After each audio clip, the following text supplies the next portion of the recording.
Hello friends, soil academy में आपका स्वागत है। दोस्तों, आज की इस वीडियो में हम लेकर आए हैं डीएलएड फोर्थ सेमेस्टर के सेकंड पेपर। और दोस्तों, सेकंड पेपर शैक्षिक प्रबंधन और प्रशासन है। तो जैसा कि दोस्तों आपको पता है कि ये क्वेश्चन पेपर जो होगा ये भी आपको 50 नंबर का एग्जाम में आता है। ठीक, तो इसमें 15 एमसीक्यू यानी बहुविकल्पीय प्रश्न आते हैं, 15 अति लघु उत्तरीय प्रश्न आते हैं और दोस्तों 10 इसमें लघु उत्तरीय प्रश्न आते हैं।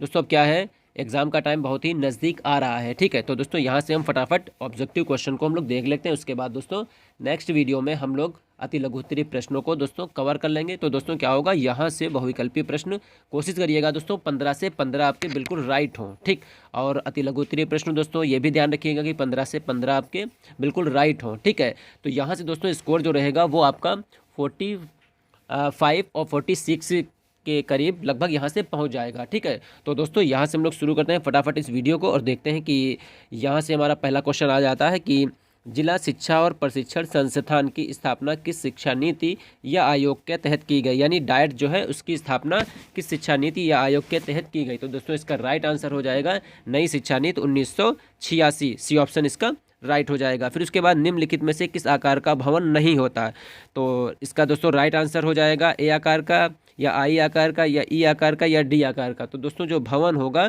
वो ए आकार का भवन नहीं होता है। ठीक है, अगला क्वेश्चन दोस्तों यहाँ से आता है कि कुर्सी व मेज की स्थिति छात्रों के लिए होनी चाहिए। ठीक है, तो दोस्तों ये होनी चाहिए धनात्मक। ठीक, अगला क्वेश्चन यहाँ पर आता है मातृ शिक्षक संघ यानी एमटीए की बैठक माह के किस दिन कराने का प्रावधान होता है। ठीक है, तो दोस्तों इसको शनिवार या रविवार को कराने का प्रावधान होता है। अगला क्वेश्चन दोस्तों यहाँ से बनता है कि आपदा प्रबंध विधेयक संसद में कब प्रस्तुत किया गया, तो दोस्तों ये प्रस्तुत किया गया था 2006 में। ठीक, अगला क्वेश्चन दोस्तों यहाँ पर आता है कि आंग्ल भाषा शिक्षण संस्थान स्थित है, तो दोस्तों ये प्रयागराज में स्थित है।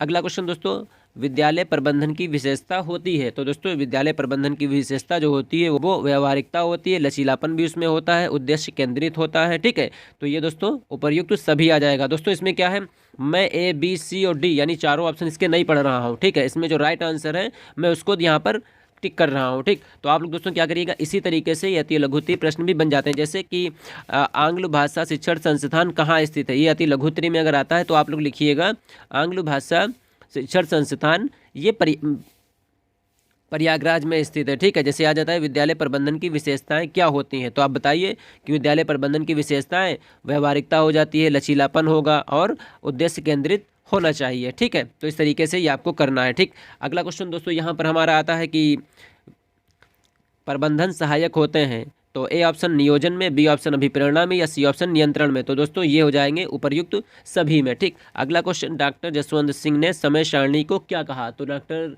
जसवंत सिंह ने समय सारणी को दोस्तों कहा है गतिविधि। अगला क्वेश्चन दोस्तों यहाँ पर आता है कि शिक्षा प्रशासन में निर्णयवादी सिद्धांत किस शिक्षा शास्त्री का है। ठीक, तो दोस्तों ये ग्रिफिक्स का है। अगला क्वेश्चन दोस्तों यहाँ पर आता है कि निम्नलिखित में से कौन सा भौतिक संसाधन के अंतर्गत आता है।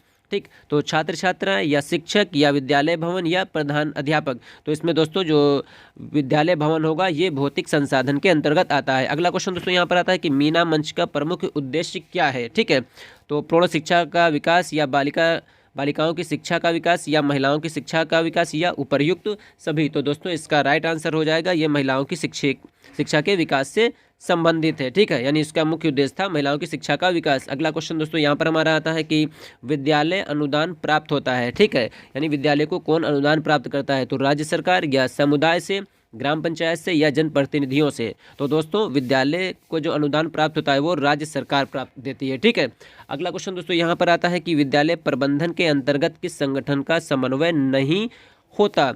ठीक, तो इसका दोस्तों राइट आंसर हो जाएगा वित्तीय संसाधन का। ठीक, अगला क्वेश्चन दोस्तों विद्यालय में शिक्षण के अलावा बच्चों में विकास हेतु विशेष ध्यान दिया जाना चाहिए। ठीक, तो गणित विषय पर या अंतर्निहित गुणों पर या अंतर्निहित शक्तियों पर या अंतर्निहित गुणों और शक्तियों पर। तो दोस्तों ये अंतर्निहित जो गुण होते हैं विद्यालय में शिक्षण के अलावा बच्चों में विकास हेतु अंतर्निहित गुणों पर विशेष ध्यान दिया जाना चाहिए। अगला क्वेश्चन दोस्तों यहाँ पर आता है कि कक्ष में बच्चों के फर्नीचर के लिए व्यवस्था होनी चाहिए। ठीक, तो किस तरीके से व्यवस्था होनी चाहिए, तो उनकी पठन क्षमता के अनुसार, उनकी लेखन क्षमता के अनुसार या उनकी शारीरिक वृद्धि के अनुसार या उनकी योग्यता के अनुसार। ठीक, तो दोस्तों इसका राइट आंसर हो जाएगा उनकी शारीरिक वृद्धि के अनुसार। ठीक, फर्नीचर की व्यवस्था होनी चाहिए। अधिगम प्रबंधन का महत्वपूर्ण पक्ष क्या है? ठीक है, तो अनुशासन है या दंड है या डांट फटकार है या प्रशासन है? तो दोस्तों इसका जो राइट आंसर हो जाएगा वो हो जाएगा प्रशासन। ठीक, अगला, मान्यता के अनुसार बच्चों के अधिक नज़दीक होते हैं। ठीक है, तो यहाँ पर पिता नज़दीक होते हैं, शिक्षक होते हैं, माँ होती है या भाई बहन? तो दोस्तों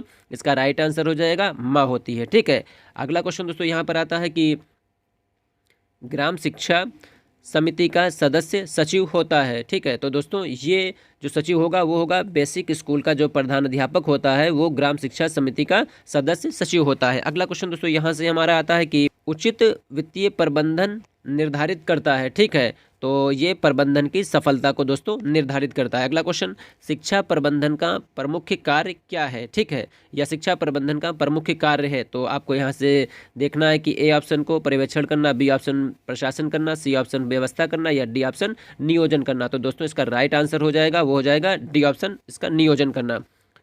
फिर उसके बाद दोस्तों अगला क्वेश्चन, औपचारिक रूप से संगठित समूहों में व्यक्तियों से मिलकर कार्य करने की कला ही प्रबंधन है। ये कथन किसका है? तो लॉरेंस का है या पीटर एफ ड्रेकर का है या हेरोल्ड कीनच का है या ए.डब्ल्यू.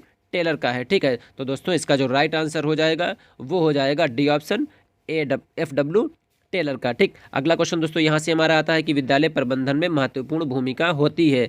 ठीक है, तो प्रधान अध्यापक की होती है, शिक्षक की होती है, बच्चों की होती है या उपर्युक्त सभी की? तो दोस्तों इसका राइट आंसर हो जाएगा इसमें उपर्युक्त सभी आ जाएंगे। ठीक, अगला क्वेश्चन दोस्तों, प्राथमिक शाला के लिए ग्रामीण क्षेत्र में भवन हेतु स्थान का चयन करते समय ध्यान रखना चाहिए। ठीक है, तो यहाँ पर जो गांव की प्राथमिक पाठशाला होगी वो गांव के बीचों बीच ये तो होगा ही नहीं। ठीक है, तालाब के पास ये भी नहीं होगा, सड़क के किनारे बिल्कुल पॉसिबल नहीं, तो ये गांव के समीप खुले मैदान में होगी, तो इसका ये राइट आंसर हो जाएगा। अगला क्वेश्चन, मानवीय प्रबंधन के घटक हैं। ठीक है, तो विद्यालय भवन, पुस्तकालय, फर्नीचर या फिर शिक्षक और छात्र छात्राएं। ठीक, तो दोस्तों ये मानवीय घटक हो जाते हैं और बाकी ये विद्यालय भवन, फर्नीचर और पुस्तकालय ये भौतिक घटक आ जाते हैं। अगला क्वेश्चन दोस्तों यहाँ से आता है हमारा कि समय सारणी का सर्वाधिक महत्वपूर्ण गुण है। ठीक है, तो दोस्तों समय सारणी लचीली होनी चाहिए। ठीक है, तो इसका दोस्तों राइट आंसर हो जाएगा सी ऑप्शन। ठीक, लचीलापन। अगला, विद्यालय समुदाय के परस्पर सहयोग का प्रमुख उद्देश्य होता है। ठीक है, तो इसमें क्या होगा, अध्यापकों को अनुशासित करना या छात्रों और अध्यापकों के में मधुर संबंध स्थापित करना या छात्रों में अध्ययन के प्रति रुचि जागृत करना या समुदाय से सहयोग प्राप्त करना। ठीक, तो इसका दोस्तों जो राइट आंसर हो जाएगा वो हो जाएगा सी ऑप्शन, छात्रों में अध्ययन के प्रति रुचि जागृत करना। अगला, बुक बैंक से संबंधित पंजिका नहीं है। ठीक, तो भंडार पंजिका या दान पंजिका या संचयी अभिलेख या कार्यवाही पंजिका। तो दोस्तों इसका जो राइट आंसर हो जाएगा वो हो जाएगा हमारा सी ऑप्शन, ये दान पंजिका पुस्तक बुक बैंक से ये संबंधित पंजिका नहीं है। अगला क्वेश्चन दोस्तों, व्यायाम की आवश्यकता होती है। ठीक है, तो यहाँ पर बालक के मानसिक विकास हेतु या शारीरिक विकास हेतु या सर्वांगीण विकास हेतु या व्यवहारिक अनुशासन हेतु। ठीक, तो दोस्तों व्यायाम की जो ज़रूरत होती है वो बालक के शारीरिक विकास के लिए ज़रूरी हो जाती है। ठीक है, अगला क्वेश्चन दोस्तों यहाँ पर हमारा आता है कि यदि एक बालक कक्षा में स्वच्छता के साथ नहीं आता तो उसे डांटेंगे आप, या उसे पाठशाला से निकाल देंगे, या उसे स्वच्छता के लाभ बताएंगे, या अभिभावक को सूचित करेंगे? तो दोस्तों इसका राइट आंसर हो जाएगा सी ऑप्शन, उसे स्वच्छता के लाभ बताएंगे। ठीक है, अगला क्वेश्चन दोस्तों, अधिकारियों द्वारा किए गए निरीक्षण विद्यालय के कार्य के घंटों तथा विद्यालय को प्रभावित करने वाली अन्य गतिविधियों का उल्लेख किया जाता है। ठीक है, तो ये आदेश पुस्तिका में या लॉन्ग पुस्तिका में या सेवा पुस्तिका में या विद्यालय कैलेंडर में? तो दोस्तों इसका जो राइट आंसर हो जाएगा वो हो जाएगा बी ऑप्शन, इसको लॉन्ग पुस्तिका में इसका उल्लेख किया जाता है। अगला क्वेश्चन दोस्तों यहाँ पर आएगा कि जिला बेसिक शिक्षा समिति का गठन किया गया। ठीक, तो उसका जो गठन दोस्तों किया गया 1975 या 1971 या 1990 या 1982। तो दोस्तों इसका जो राइट आंसर हो जाएगा वो हो जाएगा बी ऑप्शन, 1971 में। भारत में विद्यालय निरीक्षण पद्धति का प्रारंभ हुआ, यानी भारत में विद्यालय निरीक्षण जो था उसकी शुरुआत कब हुई? गुप्त शासन में या मुगल शासन में या अंग्रेज के शासनकाल में या इनमें से कोई नहीं? तो दोस्तों ये सी ऑप्शन इसका, अंग्रेज के शासनकाल में भारत में विद्यालय निरीक्षण पद्धति की शुरुआत होती है। अगला क्वेश्चन दोस्तों यहाँ से हमारा आता है कि विद्यालय की बौद्धिक प्रयोगशाला है, तो विज्ञान प्रयोगशाला या शिक्षण कक्ष या पुस्तकालय या म्यूजियम? तो दोस्तों इसका जो राइट आंसर हो जाएगा वो हो जाएगा लाइब्रेरी, यानी पुस्तकालय जो होता है वो विद्यालय की बौद्धिक प्रयोगशाला होती है। अगला क्वेश्चन दोस्तों यहाँ से आता है कि संचयी अभिलेख पत्र में लेखा रखा जाता है। ठीक है, तो इसमें दोस्तों छात्र की जो प्रगति होती है उसका लेखा जोखा रखा जाता है। ठीक है, अगला क्वेश्चन दोस्तों हमारा यहाँ से आता है कि प्रकृति प्रदत्त शिक्षण अधिगम सामग्री नहीं है। ठीक है, तो दोस्तों फूल होते हैं उनसे हम सीखते हैं, पत्तियां होती हैं उनसे भी हम जो है शिक्षण अधिगम सीखते हैं, उसके बाद फल होता है उनसे भी शिक्षण अधिगम सामग्री होती है। लेकिन जो दोस्तों ये मानचित्र है ये मनुष्य के द्वारा बनाया जाता है। ठीक है, ये कृत्रिम है। ठीक है, अगला प्राथमिक स्तरीय हिंदी भाषा की पाठ्य पुस्तक है। ठीक है, यानी हिंदी भाषा की जो पाठ्य पुस्तक चल रही है कक्षा 1 से 5 तक यानी प्राथमिक में। ठीक है, तो उसका क्या नाम है? ठीक है, कलरव चल रही है, मंजरी उसका नाम है, वर्तिका है या रेनबो है? तो दोस्तों उसका नाम है कलरव। अगला दोस्तों क्वेश्चन यहाँ से हमारा आता है कि छात्रों में सूक्ष्म अवलोकन की क्षमता विकसित होती है। ठीक है, तो ये भ्रमण से दोस्तों विकसित होगी। ठीक है, प्रश्नोत्तर से और रंगोली से निबंध से नहीं होगा। तो दोस्तों इसका राइट आंसर हो जाएगा जब हम भ्रमण करेंगे तो वहाँ पे सूक्ष्म अवलोकन की क्षमता दोस्तों छात्रों में विकसित हो जाती है। अगला क्वेश्चन दोस्तों यहाँ से हमारा आता है कि छात्रों के व्यक्तित्व के सर्वांगीण विकास में सहायक विद्यालय में आयोजित क्रियाकलाप होते हैं। ठीक है, तो सामाजिक क्रियाकलाप या सहयोगी क्रियाकलाप या मनोशारीरिक क्रियाकलाप या पाठ्य सहगामी क्रियाकलाप। तो दोस्तों देखिए इसमें जो पाठ्य सहगामी क्रियाकलाप होते हैं ये छात्रों के व्यक्तित्व के सर्वांगीण विकास में बहुत ही सहायक होते हैं। ठीक, अगला क्वेश्चन, कक्षा कक्ष में सीखने और सिखाने की सामग्रियों को रखने का एक स्थान है, उसको क्या कहते हैं? खेल कॉर्नर कहते हैं या लर्निंग कॉर्नर या कक्षा लाइब्रेरी या मैजिक कॉर्नर? ठीक, तो उसको दोस्तों लर्निंग कॉर्नर कहेंगे। ठीक है, अगला क्वेश्चन दोस्तों हमारा यहाँ से आता है कि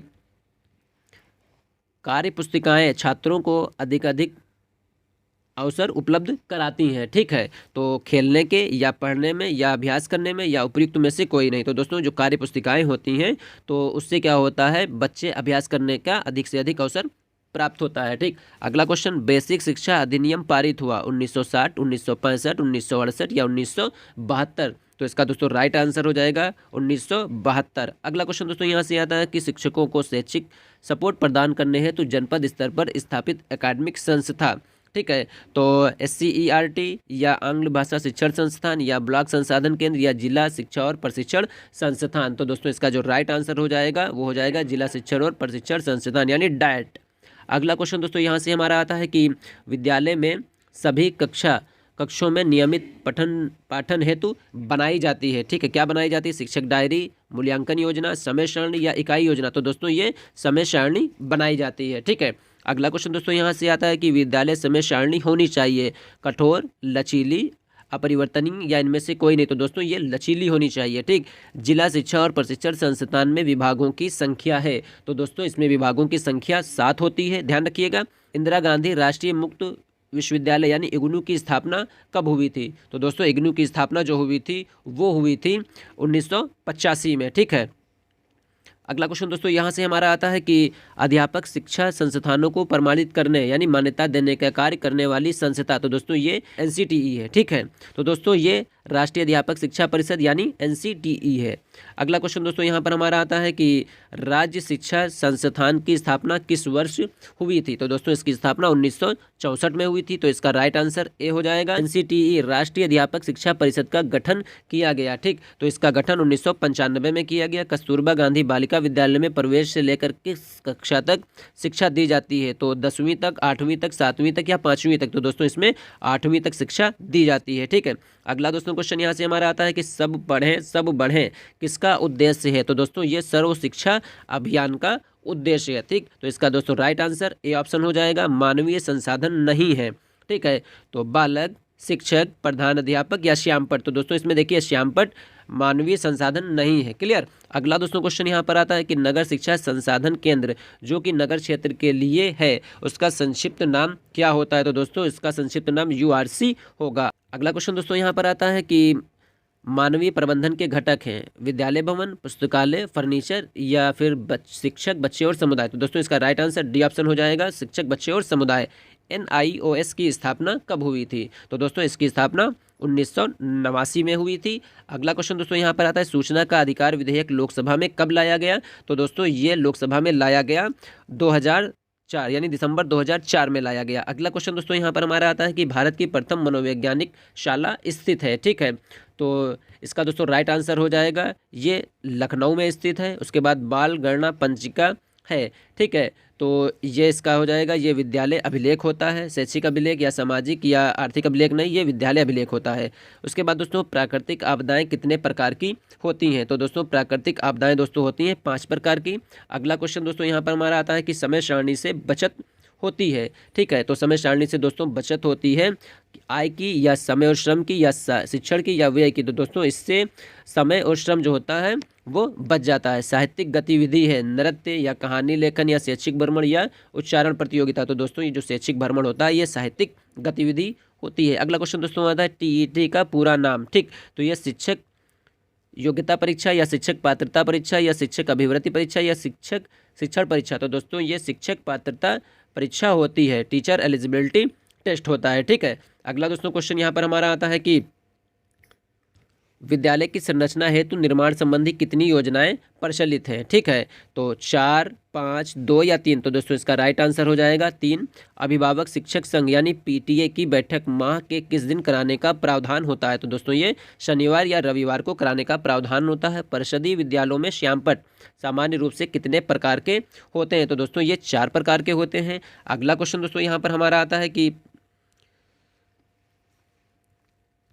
प्रदेश में बालिका शिक्षा को बढ़ावा देने के लिए यूनिसेफ द्वारा निर्मित ऑडियो विजुअल माध्यम से आधारित शैक्षिक कार्यक्रम मीना मंच में कितने कैसेट होते हैं? तो दोस्तों इसमें कैसेट होते हैं 12। ठीक, अगला क्वेश्चन दोस्तों हमारा आता है कि प्रदेश में प्राथमिक विद्यालयों की मान्यता के लिए कौन सा पर्यवेक्षण किया जाता है? ठीक है, तो दोस्तों ये पैनल पर्यवेक्षण किया जाता है। अगला क्वेश्चन दोस्तों यहाँ पर हमारा आता है कि कक्षा कक्ष और कक्षा कक्ष से बाहर किसी सार्थक क्रियाकलाप को संपन्न करने के लिए आवश्यक है, यानी कौन सी चीज़ ज़रूरी है? तो योजना बनाना या पेड़ पौधे लगाना या टीएलएम बनाना या विद्यालय की सफाई करना। तो दोस्तों इसका जो राइट आंसर हो जाएगा वो हो जाएगा योजना बनाना। ठीक है, अगला क्वेश्चन दोस्तों यहाँ से हमारा आता है कि विकास खंड के सभी विद्यालयों के पर्यवेक्षण का मुख्य दायित्व होता है। ठीक है, तो ये दायित्व होगा दोस्तों ब्लॉक संसाधन केंद्र के समन्वयक का। ठीक, अगला क्वेश्चन दोस्तों राष्ट्रीय अध्यापक शिक्षा परिषद की स्थापना किस वर्ष हुई? 1996 में, 1997 में, 1995 में या 1994 में? तो दोस्तों इसका राइट आंसर हो जाएगा 1995। अगला क्वेश्चन दोस्तों हमारा आता है यहाँ पे जिला शिक्षा और प्रशिक्षण संस्थान की स्थापना हुई तो एनसीईआरटी के अनुशंसा पर या राष्ट्रीय शिक्षा नीति 1986 के अनुशंसा पर या कोठारी आयोग की अनुशंसा पर या मुदालियार आयोग की अनुशंसा पर? तो दोस्तों इसका जो राइट आंसर हो जाएगा वो हो जाएगा बी ऑप्शन, राष्ट्रीय शिक्षा नीति 1986 के अनुशंसा के आधार पर डायट की स्थापना हुई। ठीक है, अगला न्यूपा का मुख्यालय है। ठीक है, तो इसका मुख्यालय दिल्ली, राजस्थान, लखनऊ या फिर कानपुर? तो दोस्तों इसका मुख्यालय राजस्थान में है। अगला क्वेश्चन दोस्तों यहाँ पर हमारा आता है कि निःशुल्क और अनिवार्य शिक्षा का अधिकार अधिनियम कब पारित हुआ? ठीक है, तो ये 2009 में पारित हुआ। पाठ्य सहगामी क्रियाकलाप की विशेषता होती है, तो इसकी विशेषता होगी सांस्कृतिक कार्यक्रम, राष्ट्रीय पर्व या वृक्षारोपण। तो दोस्तों इसका जो राइट आंसर हो जाएगा वो हो जाएगा उपर्युक्त सभी। ठीक है, अगला शिक्षक दिवस मनाया जाता है, तो सभी को पता है ये 5 सितंबर को मनाया जाता है। ठीक, उसके बाद दोस्तों अगला क्वेश्चन हमारा आता है सामान्य अभिलेख है।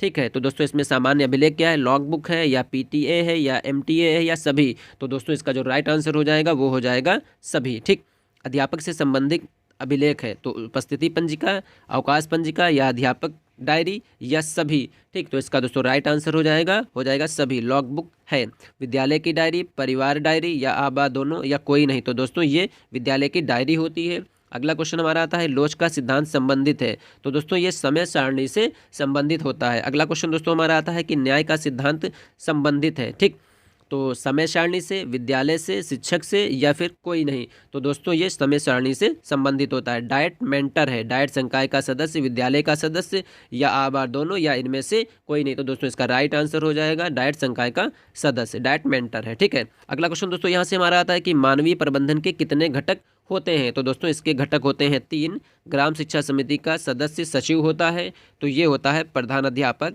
ग्राम शिक्षा समिति का अध्यक्ष होता है, तो ये होता है ग्राम प्रधान होता है। अगला क्वेश्चन दोस्तों हमारा आता है कि विद्यालय प्रबंधन के अंतर्गत कितने संसाधनों का समन्वय होता है। तो दोस्तों ये 3 संसाधनों का इसमें समन्वय होता है। तो दोस्तों आज की इस वीडियो में हम लोगों ने 86 क्वेश्चन को कवर कर लिया था। दोस्तों बाकी जो बचे हुए क्वेश्चन है वो इसके बाद जो नेक्स्ट वीडियो आएगी उसमें हम लोग इसको देख लेंगे, ठीक है। तो उम्मीद करते हैं दोस्तों यहाँ से आपको जो बताए गए क्वेश्चन है बहुविकल्पी, ये आपको अच्छे से समझ में आ गए होंगे, ठीक है। तो उम्मीद करेंगे दोस्तों वीडियो भी आपको जरूर पसंद आई होगी। तो दोस्तों जिन लोगों ने अभी तक हमारे चैनल स्वेल अकेडमी को सब्सक्राइब नहीं किया दोस्तों, तो चैनल को जरूर सब्सक्राइब कर लें, बेल आइकन को प्रेस कर लें, जिससे हमारी वीडियो की नोटिफिकेशन आपको सबसे पहले पहुंचे। और दोस्तों वीडियो को लाइक और शेयर करना अपने दोस्तों में बिल्कुल ही ना भूलें। मिलते हैं दोस्तों बहुत ही जल्द, तब तक के लिए दोस्तों अपना ख्याल रखें, स्टडी को दोस्तों फोकस करिए।